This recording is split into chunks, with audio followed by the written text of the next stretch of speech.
So கிளாஸ்க்குள்ள போறதுக்கு முன்னாடி சில எக்ஸாம்பிள் சொல்றேன். அந்த எக்ஸாம்பிள் உங்க ரியல் லைஃப்ல கனெக்ட் பண்ணிக்க முடியுதான்னு சொல்லுங்க. இவரு வந்து தமிழ் பேசுற ஆள். இவரு எங்க போறாரு? டெல்லி போறாரு வச்சுக்கலாம். டெல்லியில ஒரு பஸ் ஸ்டாண்ட்லயோ, இல்ல மெட்ரோக்கு வெயிட் பண்ணும்போது, அந்த கூட்டத்துல அவருக்கு ஒரு ஃபோன் வருது வச்சுக்கலாம். அந்த ஃபோன்ல அவர் எடுத்து பேசும்போது, தமிழ்ல பேசும்போது, அங்க இருக்கிற மக்கள் அவர எப்படி பார்ப்பாங்க? நம்ம எல்லாருக்குமே தெரியும். இவரு யாரு? இவரு இந்தியன் தான். இந்தியன் சிட்டிசனுக்கான எல்லா குவாலிஃபிகேஷன் இருந்தாலும், எல்லா ஊர்லயும் ஸ்டே பண்றதுக்கான உரிமை இருந்தாலும், ஸோ எல்லா ரைட்ஸ் இருந்ததுக்கு அப்புறமும், உன்ன இந்தியனா மட்டும் பார்க்க மாட்டாங்க. நீ இந்தியன் தான், பட் தமிழன். He is an Indian, came from Tamil. நீ அதே ஊர்ல 10 வருஷம், 15 வருஷம் இல்ல அங்கேயே நீ ஸ்டே பண்ணி ஓட்டு போடுற அளவுக்கு ஸ்ட்ராங்கா இருந்தாலும், இன்னொருத்தவங்க இன்ட்ரோ பண்ணும்போது, அவர் தமிழ் ஆள்பா அப்படி சொல்லுவாங்கல்ல. இதுக்கு பேர் என்ன? ஹைபனேட்டட் ஐடென்டிட்டி. யோசிக்க முடியுதா? அதாவது ஒரு இந்தியன் தான், ஓகே. பட் ஒரு ஐஃபன் போட்டு கொஞ்சம் கவனமா இரு. நம்ம ஊருக்கார கிடையாது இவரு.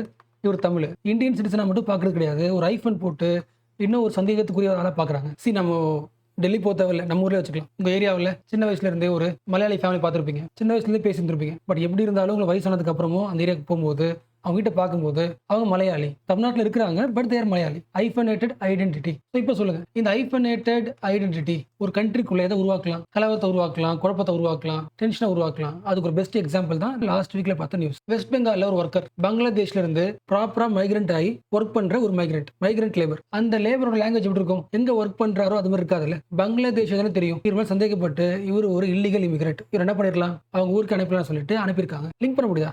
அதாவது உங்களுடைய ஹைபனேட்டட் ஐடென்டிட்டி இந்த ஐடியா வந்து ஒரு மைக்ரண்ட் ஒர்க்கரை ஹராஸ் பண்ணுது. கரெக்ட் தானே? ஆனா உங்களுக்கு தெரியும்ல, இந்த விஷயம் வந்து புதுசுலாம் கிடையாது. நம்ம ஊருக்கே வந்து ஒரு நார்த் ஈஸ்ட் பசங்க படிக்க வராங்கன்னா, இல்ல கூட ஒர்க் பண்றாங்கன்னா, எவ்வளவுதான் க்ளோஸா பழகினாலும் அவங்க மேல ஒரு ஹைபனேட்டட் ஐடென்டிட்டி தரும்ல. அண்ட் இதே வார்த்தை இன்னும் கொஞ்சம் அடுத்த லெவல் பேசணும்னா, ஹைபனேட்டட் நேஷனலிசம். ரொம்ப பேசிக் எக்ஸாம்பிள் ஃபர்ஸ்டே சொல்லியிருக்கலாம். பட் எடுத்தோன்னே சொன்னா நடக்காது. இப்ப சொல்லலாம். இந்தியாவில் நீங்க ஒரு முஸ்லீம் பாக்குறீங்க. அவர் எவ்வளவுதான் நல்லவரா இருந்தாலும் அவர் பார்க்கும்போது நீங்க என்ன பண்ணுவீங்க? பாகிஸ்தானோட தான் அவரை கனெக்ட் பண்ணி பார்க்க தோணும். இதுக்கு என்ன காரணம்? This is called as hyphenated nationalism. அதாவது நீ இந்தியன் தான், பட் ஐஃபன் முஸ்லீம். இந்த ஐஃபன் வந்து எதை குறிக்குது? இவருக்கு சிட்டிசன் கொடுக்கப்பட்டிருந்தாலும் இந்தியாவோட கல்ச்சருக்கும் இவருக்கும் சம்பந்தம் கொஞ்சம் டவுட் தான். இவரோட கல்ச்சரோட ரூட் இருக்குல்ல, அது பாகிஸ்தான்ல தான் இருக்கு. விச் மீன்ஸ் இவரு இந்தியாவுக்கு லாயல்ட்டியா இருக்க மாட்டார். இந்த ஃபுல் ஸ்டோரி எங்கிருந்து ஆரம்பிக்குது? வழக்கமான இஷ்யூ தான் நேஷனலிசம். என்ன சொல்ல போனா இந்த காலத்தோட நேஷனலிசம், மாடர்ன் நேஷனலிசம் என்ன சொல்ல வருது? ரொம்ப சிம்பிள். ஒரு நாடு இருக்குன்னா, அதாவது இந்தியான்றது ஒரு நேஷன் சொல்றீங்கன்னா, அந்த நேஷனுக்குன்னு ஒரு ரூட் இருக்கும். முன்னோர்களோட ரூட் இருக்கும். அதாவது கல்ச்சர். அந்த கல்ச்சர் தான் இந்தியாவில் இருக்கிறவங்களோட ஐடென்டிட்டி. லாஜிக் புரியுதுல? ஃபார் எக்ஸாம்பிள், நீ ஒரு இந்தியன் சொல்ற, விச் மீன்ஸ் அர்த்தம் உன்னை நீ எதுக்கு கூட கனெக்ட் பண்ணி பாக்குற? இந்தியாவில் வாழ்ந்த உன்னுடைய முன்னோர்கள் பேசின லாங்குவேஜா இருக்கலாம், உன்னுடைய ஆன்சிஸ்டர்ஸோட ரிலிஜனை நீ ஃபாலோ பண்றதா இருக்கலாம், இல்ல ஏதோ ஒரு ட்ரெடிஷன். அப்ப இந்த ஐடென்டிட்டியில உனக்கு ஏதோ ஐடென்டிட்டி இருக்கு. அப்ப உன்னோட அடையாளத்தை ஒரு கல்ச்சரோட லிங்க் பண்ணும்போது என்ன ஆக போகுது? உன் நாட்டுக்கு ஒரு கல்ச்சர் இருக்கு. இது ஒரு நேஷன். உன் நாட்டுல இன்னொரு நாட்டுல இருந்து ஸ்டே பண்ண வராங்க. அவங்களை அக்செப்ட் பண்ணலாமா வேணாமான்றது எதை பொறுத்து முடிவாகும்? உன்னோட லிங்க் இருக்குல்ல, உன்னோட ஆன்சிஸ்டர்ஸ், கல்ச்சர், ட்ரெடிஷன், அந்த கோர் ஹெரிட்டேஜை அவங்களும் ஃபாலோ பண்ண அக்செப்ட் பண்றாங்கன்னா, அவங்களோட இந்தியன் என்ன பண்ணுவீங்க? அக்செப்ட் பண்ணிப்பீங்க. அசிமுலேட் பண்ணிப்பீங்க. அசிமுலேஷன் உங்க கூட எடுத்துப்பீங்க. எப்போ? அக்செப்ட் பண்ணா மட்டும்தான். ஒருவேளை அப்படி கிடையாது, உங்க கல்ச்சர் கூட அவங்க கனெக்ட் ஆக மாட்டேங்கிறாங்கன்னா, நீ என்ன பண்ணுவீங்க? அந்த இண்டிவிஜுவலை டாமினேட் பண்ண ஆரம்பிப்பீங்க. அதானே டாமினேஷன் சொல்லலாம், இல்லை எக்ஸ்க்ளூஷன் சொல்லலாம். இப்போ சொல்லுங்களேன், நீங்க இந்தியன் சிட்டிசனா இருக்கிறதுனால மட்டும் இந்தியாவுக்குள்ள வாழும்போது உங்களுக்கு மரியாதை கிடைக்கிறது கிடையாது. You should be genuine citizen. அப்படின்னா என்ன பண்ணணும்? எங்க நாட்டுக்குன்னு ஒரு கோர் ஐடென்டிட்டி இருக்கு. அதை நீ ஃபாலோ பண்ணணும். அதுக்கு லாயல்ட்டி இருந்தா மட்டும்தான் you R A genuine citizen. ஆக்சுவலா பார்த்தனா இது இந்தியாவில் மட்டும் கிடையாது, உலகம் முழுக்க எங்க வேணாலும் இருக்கு. ஃபார் எக்ஸாம்பிள், நீ பாகிஸ்தான் போற, அங்க சில மக்கள் இருக்காங்க, முகாஜிர்ஸ். ஈவன் இவங்க பாகிஸ்தானியா இருந்தாலும் இவங்களை இந்தியா கூட தான் கனெக்ட் பண்ணி பார்ப்பாங்க. லிங்க் பண்ண முடியுதா? இது எல்லா நாட்டிலும் இருக்கும். ஃபார் எக்ஸாம்பிள், நமக்கு தெரிஞ்ச பெஸ்ட் எக்ஸாம்பிள் ஸ்ரீலங்காவில் தமிழர்கள் இருக்காங்க. அந்த தமிழர்களை இலங்கை மக்கள் பார்க்கும்போது இப்படி யோசிப்பாங்க, இவன் ஸ்ரீலங்காவில் இருந்தாலும் லிங்க்டு வித் ஹைபனேட்டட் வித் தமிழ். யோசிக்க முடியுதா? இது ஸ்ரீலங்கா, இது நீ, இது உன் வீடு. உன்னை பார்க்கும்போது அவங்களுக்கு உன் வீடு நான் வராது. இந்தியாவில், தமிழ்நாட்டில் உன் கல்ச்சர் இருக்குல்ல, அதை கனெக்ட் பண்ணி பார்ப்பாங்க. மைண்ட்ல அந்த ஃபிக்ஷன் வரும். ஸ்ரீலங்காவில் வாடுற ஒரு தமிழாவன், ஸ்ரீலங்காவில் வாடுற ஒரு தமிழாவன். ரொம்ப தூரமாக தள்ளி வந்ததுக்கு அப்புறமும் அந்த கல்ச்சர் கூட கனெக்ட் பண்ணி நம்ம என்ன பண்ணுவாங்க? சந்தேகப்படுவாங்க. இப்போ சொல்லுங்களேன், ஒரு நாட்டுக்குன்னு ஒரு கல்ச்சர் சேர்ந்து ஒரு அடையாளம் தேவையா? அப்பதான் என்ன ஆகும்? நேஷன்ஹுட்னு ஒரு சென்டிமெண்ட் இருக்கும், அது ஓகே. பட் பொலிட்டிக்கலா பார்க்கும்போது நம்ம எல்லாரும் யூனிட் பண்றதுக்கு ஒரு கல்ச்சர் தேவைப்படுது, ஹோமோஜெனிட்டி தேவைப்படுது. அதாவது நிறைய மக்கள் இருந்தாலும் எல்லாரும் ஃபாலோ பண்ற ஒரு கல்ச்சர், ஒரு நாடு. Politically we need homogeneity. But யோசிங்களேன், உங்க நாட்டை நீங்க டெவலப் பண்றது என்ன பண்றீங்க? எல்லா ஃபாரின் கண்ட்ரிஸ் கம்பெனியும் உள்ள கூப்பிடுறீங்க, எங்க நாட்டை இன்வெஸ்ட் பண்ணுங்க. இவங்களாம் யாரு? ஃபாரினர்ஸ். அப்போ உன்னோட கண்ட்ரியை நீ எக்கனாமி லெவல்ல பூஸ்ட் பண்ணணும்னா உனக்கு என்ன தேவை? டைவர்சிட்டி தேவை, எல்லாரோட கல்ச்சரும் தேவை. ஒவ்வொரு கல்ச்சரும் இங்க வந்துச்சுன்னா ஒவ்வொரு பிசினஸ் ரன் ஆகும். அப்படியே ஆப்போசிட்ல பொலிட்டிக்கல் என்ன பண்ற?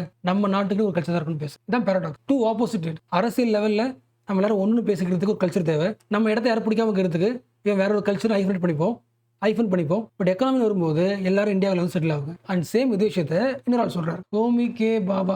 நிறைய பேர் கேள்விப்பட்டிருக்கலாம். பொலிட்டிக்கல் சயின்ஸ் படிச்சவங்க கேள்விப்பட்டிருக்கலாம். ஃபர்ஸ்ட் இது புரிஞ்சுச்சா? இது வரைக்கும் பார்த்தது என்னன்னா, nation state. What is state? இந்தியாவுக்குன்னு ஒரு கவர்மெண்ட் இருக்கு, சென்ட்ரல் கவர்மெண்ட். அந்த கவர்மெண்ட் உருவாக்குறது யாரு? இந்தியன்ஸ். இந்தியன்ஸ்க்கு யாரு? அவங்களுக்குன்னு ஒரு கல்ச்சர் இருக்கு, நேஷன் ஸ்டேட். ஒரு ஸ்டேட்டுக்கு ஒரு நேஷன் இருக்கணும், ஒரு ஸ்டேட்டுக்கு ஒரு அடையாளம் இருக்கணும். நேஷன் ஸ்டேட் மாடல் இது உருவாக்குனது யாரு? நிறைய தடவை பார்த்தாச்சு. வெஸ்ட்ஃபேலியன் ட்ரீட்டி 1648ல உருவாக்கப்படுது. ஞாபகம் இருக்கா? அதாவது இது ஒரு பெரிய ஊர், நிறைய கல்ச்சர் இருக்கு. ஒவ்வொரு கல்ச்சரும் ஒரு கவர்மெண்ட் உருவாக்க முடியும், ஒரு ஸ்டேட்டை உருவாக்க முடியும். அப்போ உனக்குன்னு ஒரு நேஷன் இருந்தால் தான், உனக்குன்னு ஒரு அடையாளம் தான். அது லாங்குவேஜா இருக்கலாம், ரிலிஜனா இருக்கலாம், பட் ஏதோ ஒரு காமன் ரூட் ஆஃப் ஆன்செஸ்டர்ஸ். அப்போ நீ வாடுற இடத்துல ஒரு நேஷன்ஹுட் இருக்குன்னா, ஒரே சேம் சென்டிமெண்ட் இருக்குன்னா, ஒரே சேம் ரிலிஜனோ, சேம் கல்ச்சரோ, சேம் லாங்குவேஜ் இருந்துச்சுன்னா, அந்த மக்களை கவர்ன் பண்றதுக்கு ஒரு கவர்மெண்ட் உருவாக்கலாம், நேஷன் ஸ்டேட். ஆக்சுவலா நேஷனல் ஸ்டேட் பத்தி ஒரு தனி கிளாஸே போட்டிருக்கேன், ஒன்னொரு கிளாஸ் போட்டிருக்கேன்.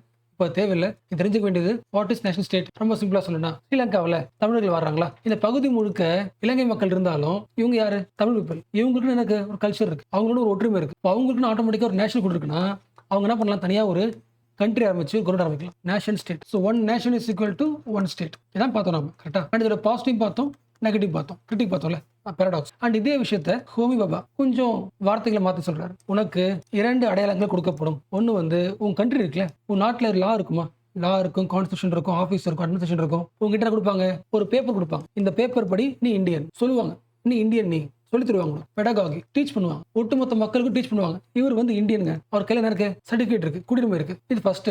பட் என்னதான் உனக்கு இந்தியன் சிட்டிசனா இருந்தாலும் நீ ரியல் லைஃப்ல என்ன ட்ரெஸ் போடுற, என்ன லாங்குவேஜ் பேசுற, நீ என்ன ரிலிஜியன், அதை பேஸ் பண்ணி உன் பர்ஃபார்மன்ஸை பேஸ் பண்ணி மக்கள் உனக்கு ஒரு பேர் வைப்பாங்க. பர்ஃபார்மேட்டிவ் ஸ்ட்ராட்டஜி. கான்ஸ்டியூஷன் படி உனக்கு ஒரு அடையாளம் இருக்கு, பட் தினசரி வாழ்க்கையின் வழியாக உனக்கு ஒரு அடையாளம் கொடுக்கப்படும். ஸோ அந்த மாதிரி அடையாளம் தான் பார்த்தோம். வெஸ்ட் பெங்காலில் ஒரு ஆள் இருக்காரு, அவர் லாங்குவேஜ் மக்கள் நோட் பண்றாங்க, டிஃப்ரெண்டா இருக்கு, சரியான பெங்காலியா இல்ல, அப்ப நம்ம ஊருக்கு கிடையாது, இவர் பங்களாதேஷி. ஐஃபோனேட் பண்றாங்க, ஹராஸ் பண்றாங்க, துரத்தி விட்டுறாங்க. பர்ஃபார்மேட்டிவ் ஸ்ட்ராட்டஜி. அவர்கிட்ட என்ன வேலிட் பேப்பர் இருக்கு, இந்தியன் சிட்டிசனா இல்லையா, இது இந்த விஷயங்களை செக் பண்றது கிடையாது. உங்களோட பர்ஃபார்மன்ஸை பார்த்து, டெய்லி லைஃப்ல ரியாலிட்டி பார்த்து முடிவு பண்றாங்க. இப்போ இந்த விஷயத்த குளோபலைசேஷனோட லிங்க் பண்ண முடியுதா? இது நம்ம நாடு, நம்ம நாட்டுக்கு ஒரு ஃபாரின் பொருள் உள்ள வரலாம், ஃப்ரீ மூவ்மெண்ட் ஆஃப் குட்ஸ். நம்ம ஊர் பொருள் அமெரிக்கா போகலாம், அமெரிக்கா பொருள் நம்ம ஊருக்கு வரலாம், உலகம் முழுக்க போகலாம். டெக்னாலஜி, ஏதோ ஒரு கண்ட்ரியில் கண்டுபிடிச்ச ஒரு ஆப் நம்ம யூஸ் பண்ணலாம். அப்போ எல்லா பொருளும் எல்லா டெக்னாலஜியும் கண்ட்ரியோட பார்டர் பார்க்காம ஆட்டோமேட்டிக்கா உள்ள வந்து போகுது. உனக்கு காசு தேவைன்னா காசு வேற நாட்டுல இருந்து வருது. ஸோ உனக்கு தேவையான மணி, சர்வீசஸ், டெக்னாலஜி, குட்ஸ் எல்லாமே வேற நாட்டுல இருந்து வந்தாலும் வாங்கிக்கிறோம், அனுப்புறோம். பட் குட்ஸுக்கு டெக்னாலஜிக்கு இருக்கிற ஃப்ரீடம் ஈஸியா மூவ் ஆகுதுல, ஒரு கண்ட்ரிக்கு இன்னொரு கண்ட்ரிக்கு. யாருக்கு இல்ல? மனுஷங்களுக்கு இல்ல. ஒரு நாட்டுக்குள்ள ஒரு பொருள் ஈஸியா மூவ் ஆயிடுது, உள்ள வந்துட்டு போயிடுது. பட் ஒரு மைக்ரண்ட் ஒர்க்கர் அந்த நாட்டுக்குள்ள வந்து வேலை செய்ய முடியாது. தடங்களா இருக்கிறது என்னது? இவர்கிட்ட குடியுரிமை இருந்தாலும், சிட்டிசன்ஷிப் இருந்தாலும், ஐஃபனேட்டட் நேஷனலிசம், நீ எங்கிருந்து வந்திருக்க அப்படின்னு உன்னோட கல்ச்சரோட லிங்க் பண்ணி சந்தேகப்படுவாங்க. ஓகேல. ஸோ இப்போ பேசின விஷயத்த ஜஸ்ட் பெங்கால் நடந்த ஒரு இஷ்யூவா பார்க்க கூடாது, எல்லா ஊர்லயும் நடக்குது இல்ல. நம்ம ஊர்ல இருந்திருப்பாங்க, இந்தியன் கான்ஸ்டியூஷன் படி இந்தியன் சிட்டிசன் எந்த ஊர்ல வேணா போய் ஒர்க் பண்ணலாம். நம்ம என்ன பண்ணுவோம்? அவன் இந்தியனா பார்ப்போம், but also N power Bihari power. அந்த பேரை ஏன் கொடுக்குறீங்க? ஸோ பப்ளிக் இமேஜினேஷன் இன்னமும் அப்படிதான் இருக்குல்ல. என்னவா இருக்கு? ஐஃபனேட்டடா இருக்கு. இதனால தான் என்ன உருவாகுது? ஒரு ஸ்டேட்டுக்கு இன்னொரு ஸ்டேட்டுக்கும் பிரச்சனை உருவாகுதுல, இன்டர் ஸ்டேட் ரைவல்ரி. பட் இந்த காலகட்டத்தில் இது சீரியஸ் இஷ்யூ. என்ன ரீசன்? லிஸ்ட் இருக்குல்ல, நம்ம யாரை வந்து சந்தேகப்படுவோம்? Example, Muslims. ஸ்ரீலங்காவில இருந்து வந்த தமிழ்ஸ் இருக்கலாம், அவங்க தமிழர்களா இருந்தாலும் நம்ம என்ன பண்ணுவோம்? ஸ்ரீலங்கன் தமிழ்ஸ் பேசுவோம். நேபாள இருந்து வந்து இருக்கலாம், அவர் இந்தியன் தான், நேபாளின்னு பேசுவோம். இந்த லிஸ்ட் இருக்குல்ல, மெட்டிக்ஸ் சொல்லுவோம், METICS, அதாவது சந்தேகத்துடன் பார்ப்பது, அவங்களோட கல்ச்சர் கூட கனெக்ட் பண்ணி பார்க்கறது. இந்த லிஸ்ட் ஆகிட்டே இருக்கு, பெருசாகிட்டே இருக்கு. ஓரளவுக்கு ஓகே இல்ல. ஸோ இது வரைக்கும் பேசின எல்லா பாயிண்ட்ஸுமே இந்த ஆர்டிகளோட கம்பைலேஷன் தான். ஹெட்டிங் படிங்களா, hyphenated nationality and the paradox of nation state. அப்போ இந்த காலகட்டத்தில் உருவாக்கப்பட்ட நேஷனல் ஸ்டேட் மாடலில் ப்ராப்ளம் இருக்கு. நம்ம நாட்டுக்கு ஒரு கல்ச்சரை நீங்க லிங்க் பண்ணும்போது சில பேர் என்ன பண்றீங்க? எக்ஸ்க்ளூட் பண்றீங்க. இந்த விஷயத்தை சரி பண்ணணும். ஸோ ஓகேல. ஸோ இந்த ஆர்டிகளோட டேக் அவே நிறைய விஷயங்கள் இருக்கு, பட் ஃபேக்சுவலா ஒரே பாயிண்ட், ஐஃபனேட்டட் நேஷனலிசம். நீ அக்செப்ட் பண்ணா அசிமிலேஷன், அக்செப்ட் பண்ணலன்னா டாமினேஷன். பார்த்தோம்ல, இதை சொன்னது யாரு? எட்டைன், ETIENNE, எட்டைன் பாலிபர். என்ன சொல்றாங்க? இந்த உலகத்துல இருக்கிற எல்லா கண்ட்ரில இருக்கிற எல்லா மக்களும் தன்னோட அடையாளமாக தன் முன்னோர்கள் வாழ்ந்துட்டு இருந்த அவங்க கல்ச்சர்ல இருந்து ஏதாவது ஒன்று எடுத்து வச்சுக்கிறாங்க. அந்த சாக்ரெட் ஹெரிட்டேஜ் கூட தன்னை லிங்க் பண்ணி தான் தன்னோட அடையாளத்தை வெளிப்படுத்துறாங்க. ஸோ ஃப்ரீ டைம்ல எட்டைன் பாலிபரை பத்தி சர்ச் பண்ணி பாருங்க. எத்திக்ஸ் யூஸ் பண்ணலாம், எஸ்எல் யூஸ் பண்ணலாம், சோஷியாலஜி, பொலிட்டிக்கல் சயின்ஸ் எல்லாத்துலயும் கோட் பண்ற முக்கியமான திங்கர்.